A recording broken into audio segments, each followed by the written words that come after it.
গত এপ্রিলে দেশের রেমিটেন্স আহরণ উল্লেখযোগ্য হারে বেড়েছে। প্রবাসীরা মাসটিতে $275 কোটি পাঠিয়েছেন, যা দেশের ইতিহাসে দ্বিতীয় সর্বোচ্চ পরিমাণ। বাংলাদেশ ব্যাংকের তথ্যানুসারে শুধুমাত্র 30 এপ্রিল $14.40 কোটি দেশে এসেছে।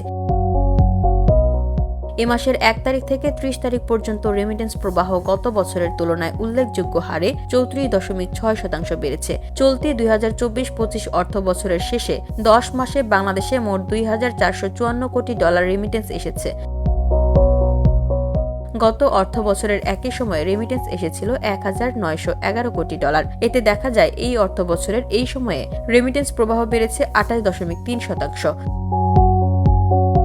বিশ্লেষকরা মনে করেন, পবিত্র ঈদ উল ফিতরের পরও রেমিটেন্স আহরণের এই শক্তিশালী প্রবণতা দেশের অর্থনীতিকে চাঙ্গা রাখার ক্ষেত্রে গুরুত্বপূর্ণ ভূমিকা রেখেছে। গত মার্চে রেমিটেন্স সর্বকালের সর্বোচ্চ $329 কোটি দেশে এসেছিল। চলতি অর্থ বছরে প্রতি মাসে ব্যাংকিং চ্যানেলের মাধ্যমে $200 কোটি বেশি রেমিটেন্স পাঠিয়েছেন। এই রেকর্ডটি ব্যাংকিং চ্যানেলের প্রতি প্রবাসীদের আস্থা ফেরার ইঙ্গিত দেয়। কেন্দ্রীয় ব্যাংকের সূত্র মতে, ঊর্ধ্বমুখী এই প্রবণতার পেছনে সরকারি প্রণোদনা, অবৈধ পথে অর্থ পাঠানোর বিরুদ্ধে কঠোর আইন ও ব্যাংকিং চ্যানেলে অর্থ পাঠানোর সুবিধা গুরুত্বপূর্ণ ভূমিকা রেখেছে। একই সঙ্গে প্রতি মার্কিন ডলারের স্থিতিশীল বিনিময় মূল্য $122 এবং ইতিবাচক রপ্তানি প্রবৃদ্ধিও উৎসাহব্যঞ্জক ধারায় অবদান রেখেছে। 2022 সালে বাংলাদেশের বৈদেশিক রিজার্ভ সর্বোচ্চ $4,806 কোটি পৌঁছেছিল, কিন্তু রাজনৈতিক অস্থিতিশীলতা ও বিপুল ডলার বিক্রির ফলে 2024 সালে রিজার্ভের পরিমাণ দাঁড়ায় $2,039 কোটি।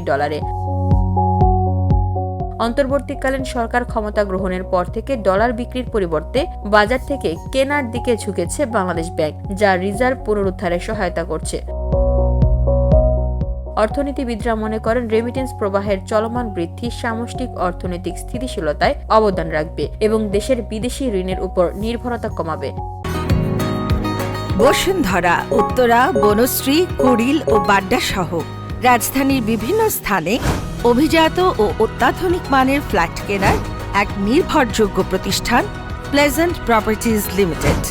তাই আপনার স্বপ্নের আবাসনের জন্য আজই যোগাযোগ করুন।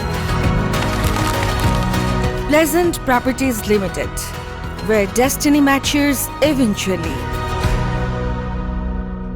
2024-25 অর্থ বছরের প্রথম 10 মাসের রেমিটেন্সের পরিসংখ্যান: এপ্রিলে $275 কোটি, মার্চে $329 কোটি, ফেব্রুয়ারিতে $253 কোটি, জানুয়ারিতে $219 কোটি, ডিসেম্বরে $264 কোটি, নভেম্বরে $220 কোটি, অক্টোবরে $239 কোটি, সেপ্টেম্বরে $240 কোটি, আগস্টে $222 কোটি, জুলাইতে $191 কোটি রেমিটেন্স পেয়েছে দেশ। VOD Bangla news desk.